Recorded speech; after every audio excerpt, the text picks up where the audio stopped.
CMD LC, countdown 1. LC to CMD.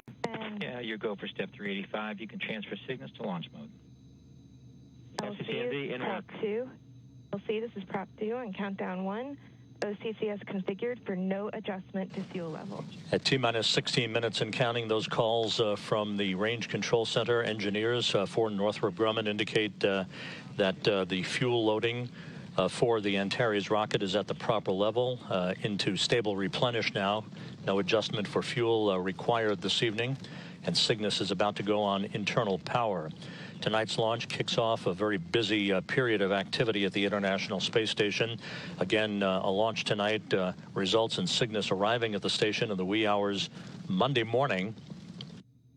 That will be followed in a couple of weeks by a Soyuz crew rotation, as we mentioned, with Kate Rubins of NASA and her 2 Russian crewmates scheduled to launch October 14th from the Baikonur Cosmodrome in Kazakhstan for a 2-orbit rendezvous, a 3-hour fast-track journey to the International Space Station that will kick off an 8-day handover with Chris Cassidy and his 2 Russian crewmates, Anatoly Ivanishin and Ivan Wagner, who we said a moment ago are in the home stretch of their 6.5-month mission on the station. They'll be returning to Earth on the night of October 21st, U.S. time. And right on the heels of that, on October 31st, on the 20th. Just passed through T-minus 15 minutes. We'll be coming up on our polling for our final count, proceeding with our final countdown in just about 2 minutes. On the 20th anniversary of the launch of Expedition 1, Bill Shepard, Yuri Gudzenko, and Sergei Krikalev. On October 31st, the Crew 1 mission is scheduled to launch aboard a SpaceX Falcon 9 rocket. The Resilience Crew Dragon spacecraft with Mike Hopkins, Victor Glover, Shannon Walker, and Soichi Noguchi on board, scheduled to arrive at the International Space Station on November 1st.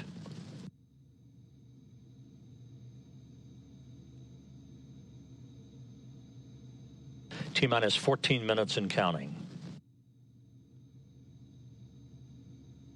And CMD, I'll wait for your call on 387.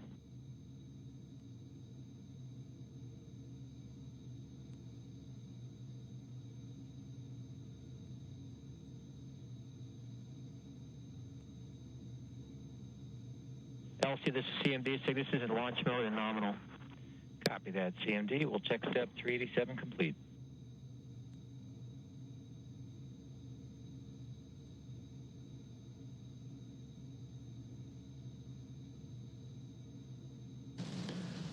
Here in the International Space Station Flight Control Room, a final go has been passed on to Flight Director T.J. Creamer by the Cygnus Mission Director in Dulles. Both Antares and Cygnus are go for launch.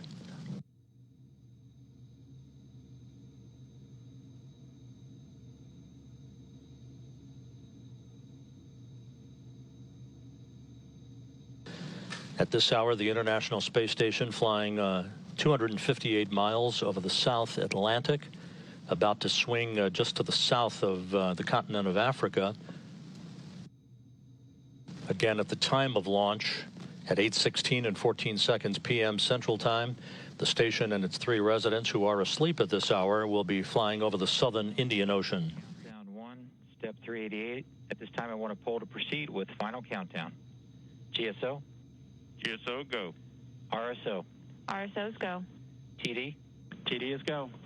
Prop lead? Prop lead is go. Stage 1? Stage 1 is go. MES1? MES1 is go. GCE? GCE is go. ACE? ACE is go. Mars? Mars is go. CMD? CMD is go. LD? LD is go. NG? In honor of Kalpana Chawla, whose research on astronaut health and safety during spaceflight helped pave the way for humans to live and work in space, Northrop Grumman is go. Copy that, Northrop Grumman. We are go to proceed with final countdown. Check step 388. Ops 2, LC, be advised, step 389 is not required for today's operation. Step 390 will not be required for today's operation. And Ops 2 copies. Coming up on the T-minus 11-minute mark, that final pull for launch conducted at the Range Control Center at the Wallops Flight Facility in Virginia, as Antares is set to begin its journey of about 9 minutes in duration to deliver the Cygnus resupply craft to its preliminary orbit. And passing T-minus 11 minutes.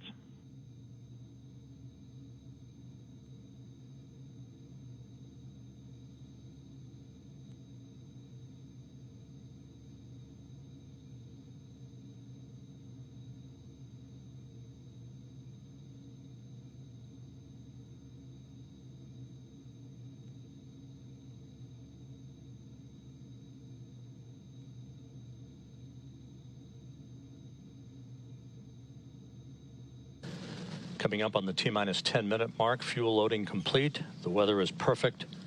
Everything is all set to begin the journey of Cygnus to the International Space Station.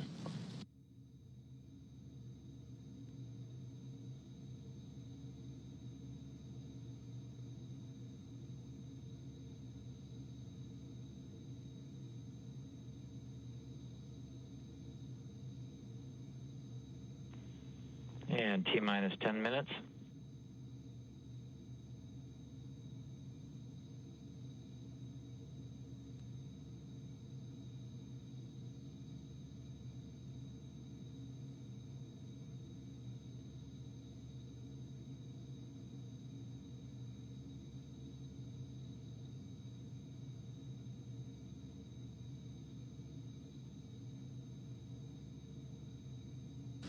No issues being worked in the Range Control Center at Wallops Island, Virginia, or at Dulles, Virginia, where the Cygnus spacecraft team for Northrop Grumman monitoring Cygnus' systems ready to take over at the time of spacecraft separation just over 9 minutes after launch.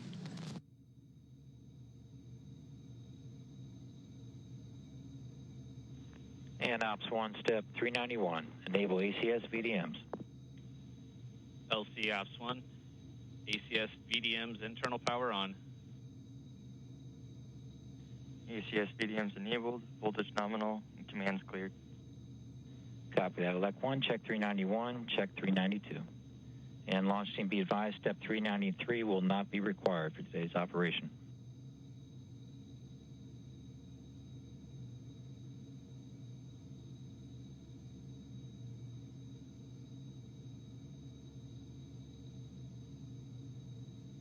Once Cygnus arrives at the International Space Station in the wee hours Monday morning and is grappled and then installed and bolted into place, a series of leak checks at the berthing interface between Cygnus and the Unity module will be conducted by NASA astronaut and station commander Chris Cassidy, making sure that we have a tight seal between the Cygnus and the station before he begins the process of opening the hatch to Cygnus and the start of the unloading of the most time-critical experiments and supplies that are being brought up on the Cygnus resupply vehicle.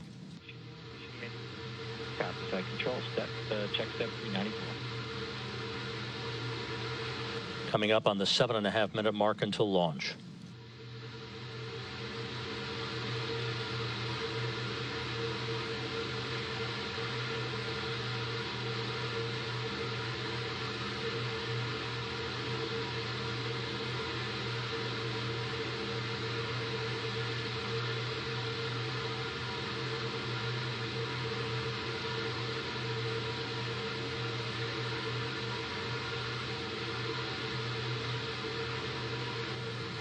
Passing through 7 minutes until launch. T-minus 7 minutes.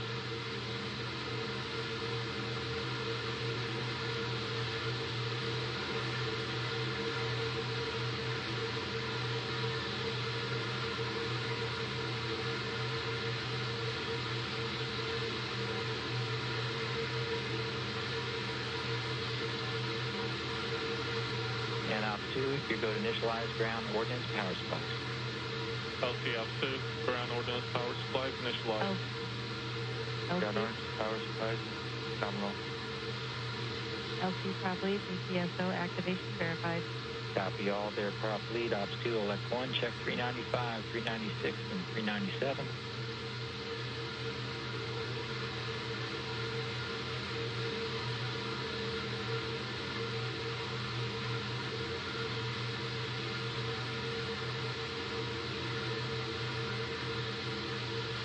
T-minus 6 minutes and counting. Northrop Grumman preparing to provide Friday night lights down the eastern seaboard.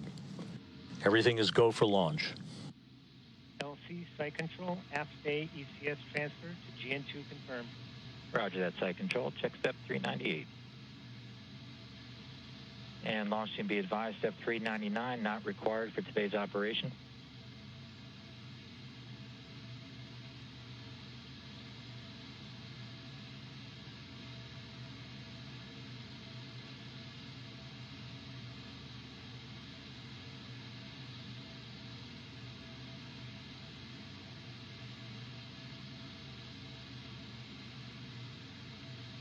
Coming up on the T-minus 5 minute mark.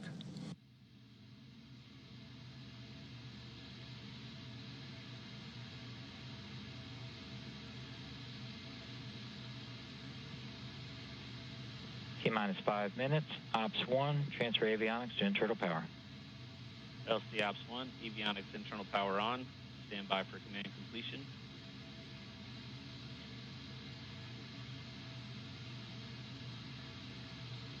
LC Ops 1, external power off.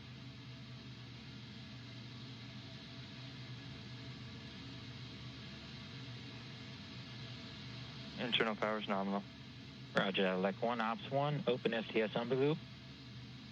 LC Ops 1, STS umbi loop open and green. LC elect 2, FTLU and FTS receiver indications are nominal. Copy, elect 2. Ops 1, you go to send, all arm command. LC Ops 1, all arm command sent. SNAs, ODMs, all arm. NASA TD, report range status. LC TD, range is green. T-minus 4 minutes and counting. Everything in order. No issues being worked at the Range Control Center at Wallops.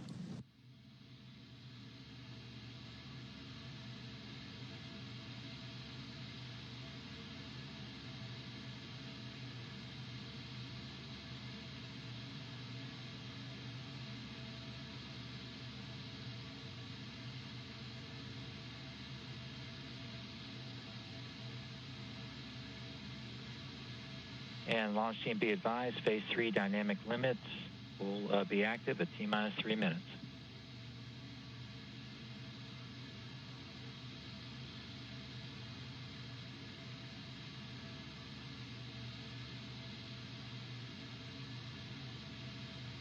FC commanded to flight mode. T-minus 3 minutes and counting. Auto sequence start. ODM bus voltages and currents nominal. Copy all, elect 1. GNC1, verify ready for nav mode. LC, GNC1, orb nav ready for nav mode. Roger that. Ops 2, step 414, switch to nav. LC Ops 2, orb nav switch to nav. Copy that, Ops 2, check 414. LC, GNC1, orb nav telemetry verified. Roger that, GNC1.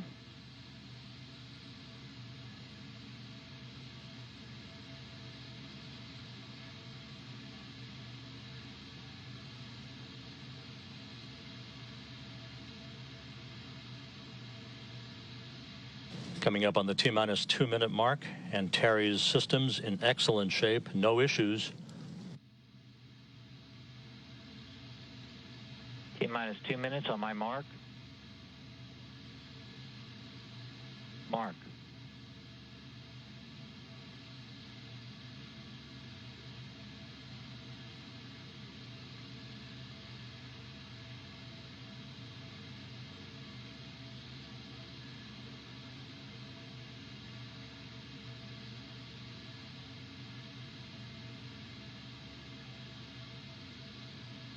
.90 seconds until launch. T-minus 1 minute, 30 seconds.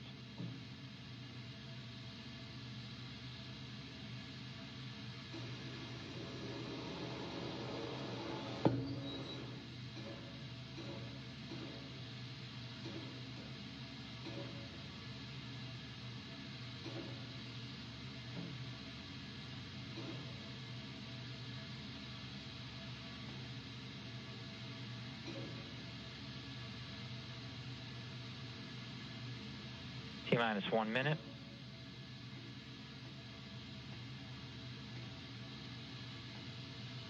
Well into the terminal count. T-minus 50 seconds and counting.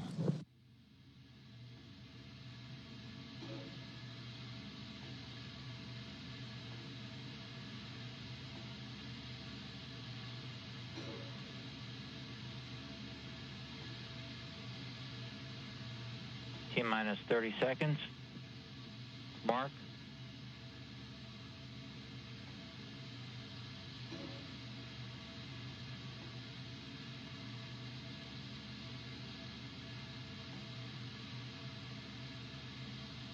T-minus 15 seconds. T-minus 10. 5, 4, 3, 2, 1. We have engine ignition. Engine start and liftoff. The SS Kalpna Chawla takes flight, sights set on the International Space Station.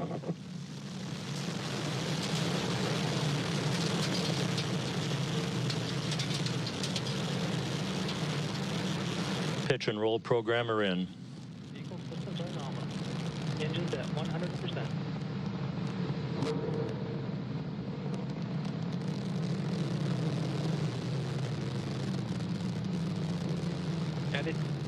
Attitude nominal. Vehicle subsystems nominal.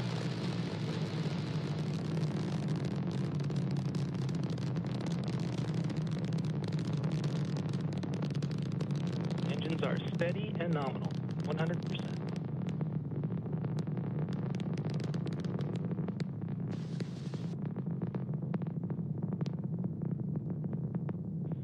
Altitude 20,000 feet. 1 minute into the flight, everything looking good on Antares.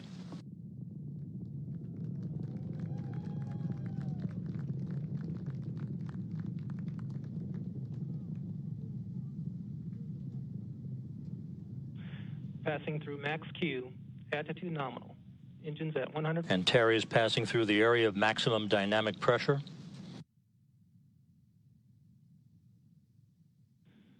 50,000 feet.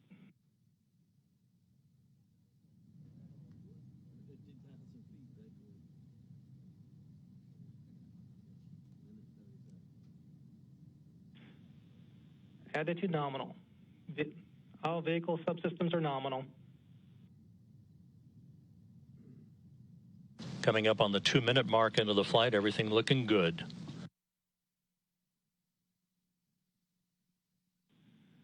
Just passing 100,000 feet. Attitude nominal.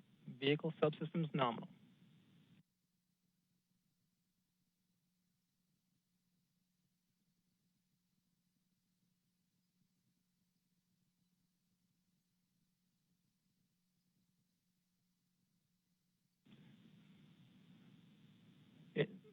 Engines remain at 100%. Attitude nominal. Vehicle subsystems nominal. Good reports from the Range Control Center at Wallops. 30 seconds to throttle down. Throttle down is the precursor to main engine cutoff for the first stage.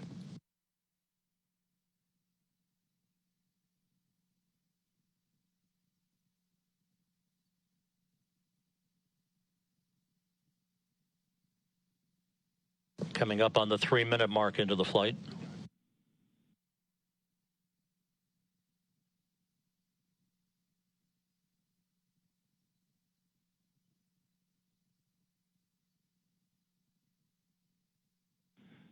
Engines at 55% thrust. Standing by for main engine cutoff on the first stage.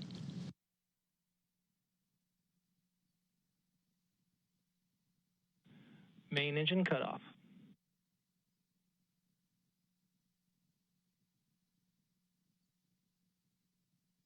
Stage 1 separation. Attitude nominal. Stage 1 separation confirmed from the Range Control Center. Antares flying straight and true.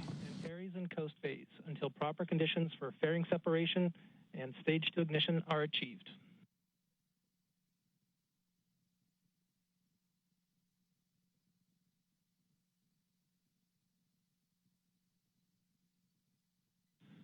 Fairing separation confirmed. Cygnus now exposed to the atmosphere as it continues its trek uphill to its preliminary orbit.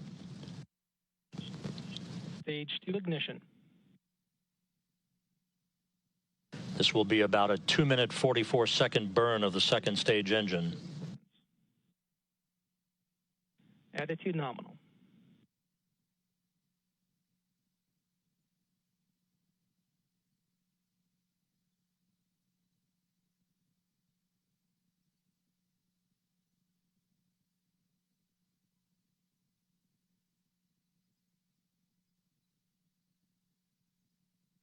Attitude nominal, vehicle subsystems nominal, 140 kilometers.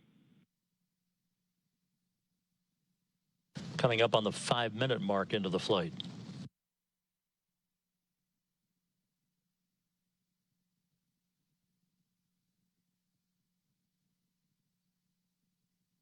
All systems continue nominal.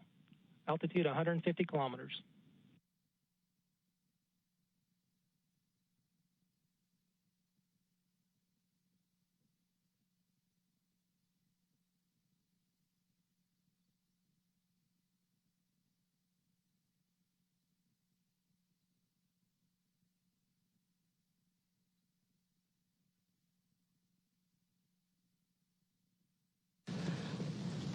All systems nominal.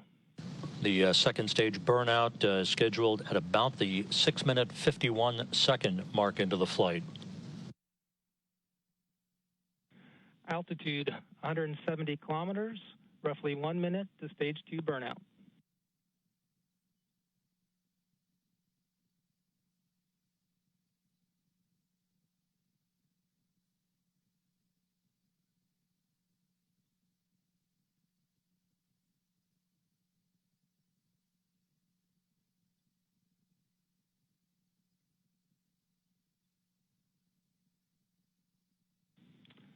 Altitude 184 kilometers, all systems nominal, roughly 30 seconds to stage 2 burnout.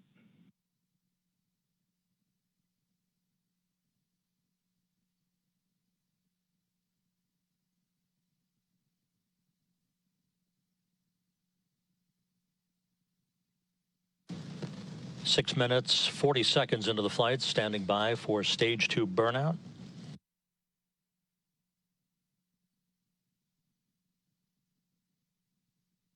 Stage 2 tail-off.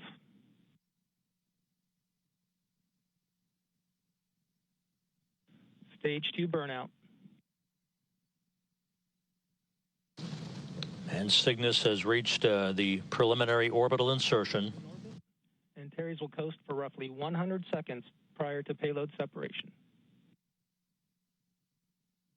And as you heard, the next major event will be Cygnus's separation from the second stage. Attitude nominal. Cygnus has begun its journey to reach the International Space Station early Monday morning. All vehicle subsystems nominal.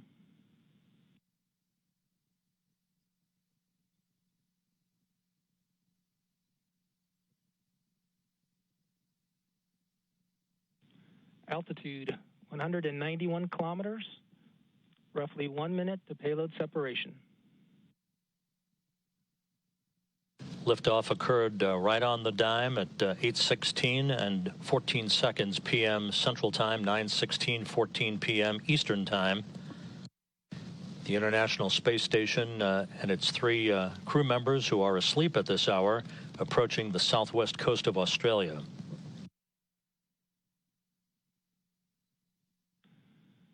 Altitude remains 192 kilometers, roughly 30 seconds to payload separation. All systems nominal. At the time of Cygnus's separation from the second stage, the operations will move to Dulles, Virginia, and the Cygnus flight control room under the direction of Mission Director Zach Dwyer.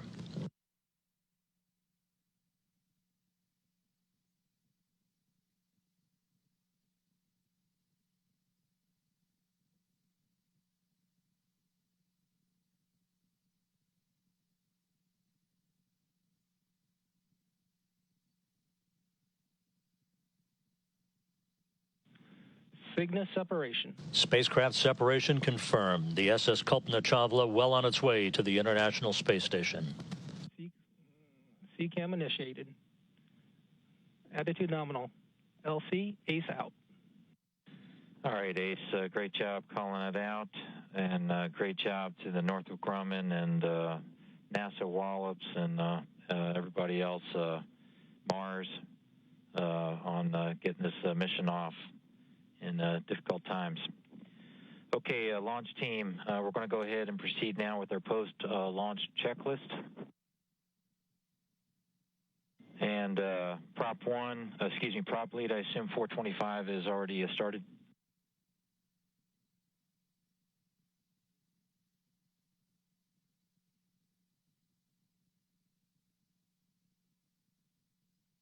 And prop lead LC, countdown 1. Yeah, we've already began our warm helium and cold helium purging. Okay, copy that. We'll check 425 complete.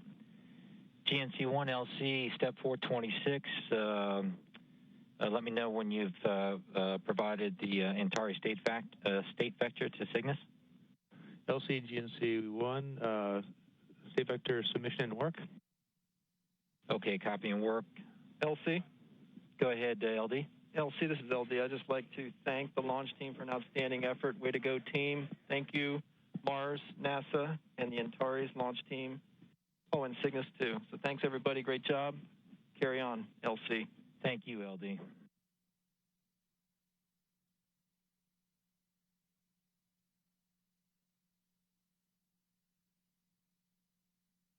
This is Mission Control Houston. Cygnus now safely in orbit en route to the International Space Station. A perfect launch from the Wallops Flight Facility in Virginia. On the line with us right now is the International Space Station's Deputy Program Manager, Kenny Todd. Kenny, good evening. Thanks for joining us tonight. Hey, Rob. It's great to be with you. Thanks. Well, Cygnus now safely en route to the International Space Station after that launch scrub last night. Carrying some 4 tons of supplies and experiments, including a couple of nitrogen tanks. Give us sort of the big picture on what's on board Cygnus, why these nitrogen tanks are important, and some of the other highlights for what this supply run will mean for the international complex. You bet, Rob. First of all, let me offer my congratulations to the entire Northrop Grumman team. It was a spectacular launch. I don't think you can ever get tired of watching these night launches. And as you said yesterday, creating the artificial dawn for a few minutes there, it's just gorgeous, just gorgeous. And the entire launch team there at the Wallops Flight Facility, again, they just do a great job at launching these vehicles. But yeah, we're very excited about having Cygnus off the pad on the way coming to the International Space Station with about 8,000 pounds of cargo, of which over a third of it is really committed to the science and utilization of the space station and really taking advantage of this low Earth orbit asset where we can do some things in microgravity that quite frankly we can't do anywhere else on the planet. So we're always excited to have new people come into station and really trying to see what kind of things that they can learn in this environment. So you mentioned earlier about the nitrogen tanks. We were a little anxious to get this flight off the ground because of the fact that it had some additional nitrogen on board. As most people who follow station on a regular basis might have heard, we've been dealing with a pesky little atmosphere leak on board the station for the better part of 3 or 4 months now. Station in general always leaks a little bit, but over the last several months we've seen an increase in that, which anytime you're dealing with a leak on a pressurized spacecraft, you certainly want to know where it is, and you certainly want to make sure that you have enough consumables on board to feed that leak until you find it. And that's kind of where we find ourselves right now, as we're working through several different troubleshooting efforts to try to locate this leak. But getting these tanks on board certainly again helps us up our consumables in the nitrogen area and gives us a little more runway as we try to sort through this issue. Kenny, the Cygnus vehicle arrives at the station pre-dawn on Monday. This kicks off a very busy period for the station and its crew. If you would, give us a little snapshot of the air traffic control pattern over the next few weeks with crews and vehicles coming and going? You bet, Rob. Last year we were around this same time frame. I remember doing a press conference and calling last year around this same time frame the season of EVAs, because we were getting ready to swap out batteries, and that was coming with a huge series of EVAs along with fixing the alpha magnetic spectrometer and again another large number of EVAs. This year we find ourselves really with just a season of visiting vehicles, and it starts tonight with the launch of this Cygnus spacecraft.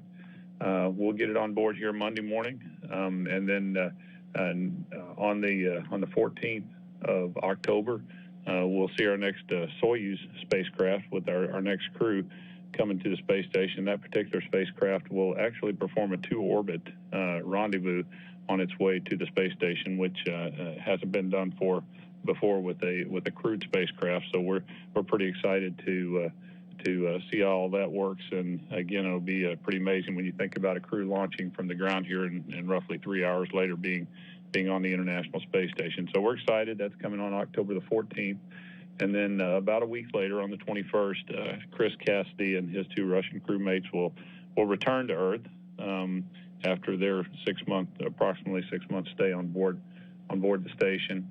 And Kate Rubins, who will then succeed Chris as being the handler of the USOS segment, will have about a little over a week before we see the launch of the next commercial crew vehicle, which would be termed Crew 1, coming to the International Space Station with an additional 4 USOS crew members. And so Kate will be by herself for a short period of time. She's been there before. She understands space station very well and was an excellent crew member when she was on board several years ago. And so we're looking forward to getting her back on. But the crew size will jump on board from 3 to 7 about a week after she gets to orbit. So once we get the crew back up to 7, we'll have about a 3-week hiatus where we won't be dealing with arriving vehicles, but shortly after that, probably somewhere around November the 22nd, we'll see the launch of SpaceX 21, which is a cargo vehicle, and again bringing another several thousand pounds of mostly science and utilization to the space station. So this crew is going to be really busy throughout this full season, leading up to basically the end of the year. And Kenny, finally, before that happens, we're just weeks away from a coveted anniversary on November 2nd, that being the 20th anniversary of a permanent human presence on the station. In the course of history, in your mind, how significant is that milestone in human exploration? What has it meant for the station and the international partnership? You know, Rob, we, for those of us that go around and talk around and to people outside our business, sometimes it comes as a shock when we tell them, especially the younger generation that for your entire life, you haven't known a time when there hasn't been somebody living off the planet. And in some ways they know that, and they don't see a world that's any different. But for those of us that have been around a number of years, going to orbit was such an amazing feat years ago, and to think we've been living there for the last 20 years is, almost incomprehensible. But, the thing that really strikes me, Rob, about the fact that we've had international crews living in orbit for the last 20 years is looking down at the Earth and seeing what all has transpired on the Earth in that time frame. With disasters and conflicts, successes and failures and things that have gone on around our planet. And in the midst of all of that, as an international partnership, we know no boundaries. And every crew member that launches almost will come back and tell you when somebody asks what you see when you look down, and that you don't see boundaries. And that is something that over the last 20 years, I think, really hits home for me is the fact that even with everything that goes on here as we circle around this sun every year, we continue as a partnership to work together and do amazing things, and it's probably one of the most harshest environments known to humans. Kenny, engineers such as yourself always say that space is hard, which it is, but tonight Northrop Grumman made it look easy, and Cygnus is well on its way to the International Space Station. Kenny Todd, the Deputy ISS Program Manager, joining us tonight. Thanks very much, Kenny. Appreciate it. Hey, happy to be with you. Take care, Rob. Thank you. Back here in Mission Control, the flight control team will be working throughout the course of the weekend in concert with Northrop Grumman's Cygnus engineers at the Cygnus Law Control Center in Dulles, Virginia, monitoring all of the maneuvers that lie ahead for the SS Kalpana Chawla on its approach to the International Space Station for its capture, scheduled at 4:20 a.m. Central Time, 5:20 a.m. Eastern Time on Monday morning. The first major engine burns are scheduled early Saturday morning to increase Cygnus's altitude to match that of the International Space Station, and the correct phasing to bring it into the neighborhood of the International Space Station on Monday morning pre-dawn.